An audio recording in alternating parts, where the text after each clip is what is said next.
C'était un contexte de prise de poste pour moi qui avait tout à faire. Donc j'avais beaucoup de questions de tout niveau, d'organisation, des enjeux managériaux, des enjeux économiques, des enjeux culturels. Et donc j'avais besoin, pour ces sujets très prosaïques, de prendre de la hauteur aussi.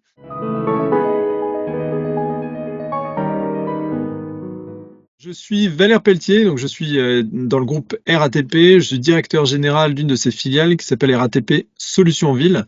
Qu'est-ce que fait RATP Solutions Ville? Beaucoup de développement de services urbains au service des villes en Île-de-France. Elle fait de l'énergie, de l'immobilier, des télécoms, et donc ma filiale regroupe l'ensemble de ces activités de développement en Île-de-France. De mon côté, moi j'ai 43 ans et je suis à la RATP depuis 8 ans. J'ai à peu près 400 personnes qui travaillent dans mes équipes avec des enjeux économiques, un bilan, pour parler financièrement, de l'ordre d'1 milliard d'euros sous gestion.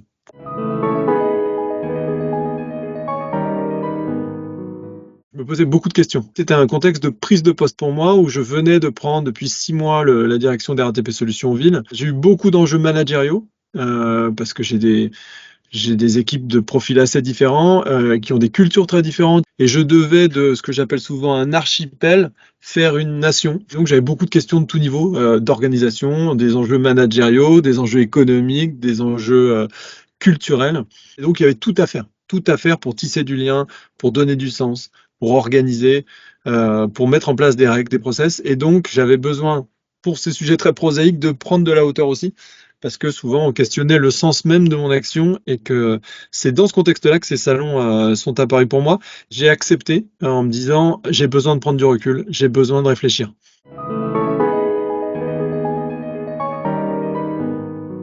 Je pense que j'ai testé d'autres types de formations qui étaient très bien et c'était pas un retour aux sources fondamentales de la pensée, c'est pas le même niveau.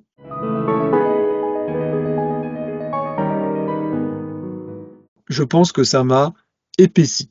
Ça m'a rempli. J'avais entre guillemets grandi en tant que manager dans les entreprises, les postes et ça. J'avais grandi, mais que j'étais un peu vide à l'intérieur. Et donc, je suis mieux dans mes pompes en tant que manager. En fait, plus on prend de responsabilité, plus on va attendre du manager le fait non pas qu'il sache, parce qu'en fait, souvent les situations sont inédites, non réplicables, on ne peut pas toujours prévoir. Par contre, on va attendre du manager qu'il ait de l'épaisseur, de la profondeur, de la personnalité pour, dans une situation imprévisible et d'une complexité terrible, et ben, qu'il ait un peu de gravitas, qu'il ait un peu d'épaisseur, de résistance à l'impact et qu'il se soit posé des questions importantes.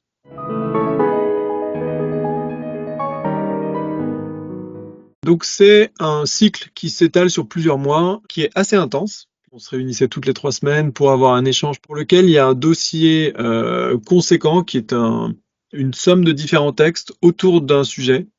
Et après la partie salon, c'est la partie live ou orale d'échange. C'est très complémentaire. Et c'était appréciable d'avoir des points de vue très différents parce que les participants au salon, donc on était, je dis, 6-7 personnes, des profils très différents, des gens de très bon niveau. Moi, j'ai trouvé que c'était appréciable. C'est des gens qui sont exigeants intellectuellement. En gros, on va pas se complaire à être tous d'accord, on va pas se complaire à avoir lu les mêmes choses, on va pas s'arrêter après avoir posé 3 poncifs convergents sur la table. Un espace où il fait bon être, dans le sens où c'est bienveillant.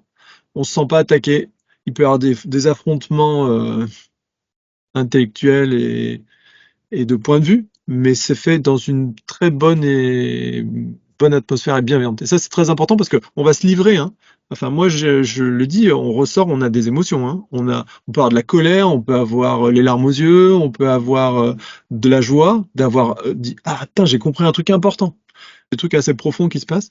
Et ça se passe parce que c'est possible, parce qu'il y a cette atmosphère bienveillante.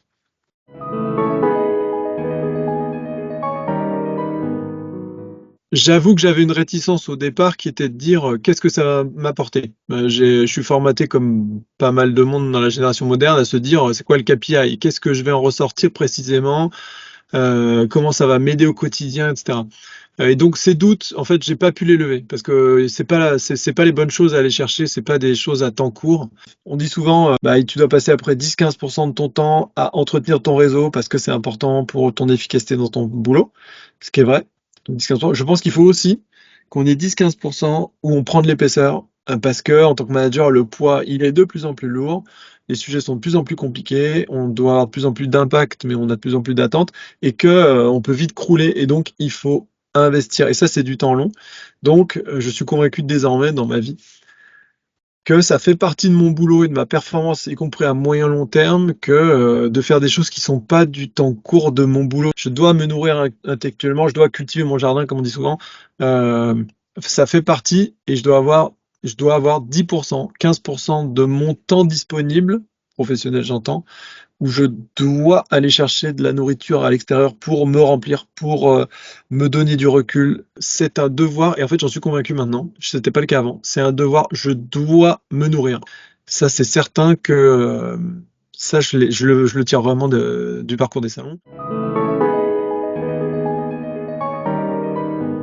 C'est une charge qui est non négligeable au vu de nos agendas, parce que quand on y va, faut y aller complètement. C'est du boulot. Par contre, c'est passionnant. Enfin, franchement, c'est toujours exigeant, mais c'est, moi, je trouvais un plaisir, je sais pas si c'est le terme, mais en tout cas, un accomplissement important à le faire. C'est pour ça que je dis que je conseille à tout le monde de faire cet exercice. Si tout le monde avait la chance de le faire, franchement, il faudrait que chacun ait cette chance.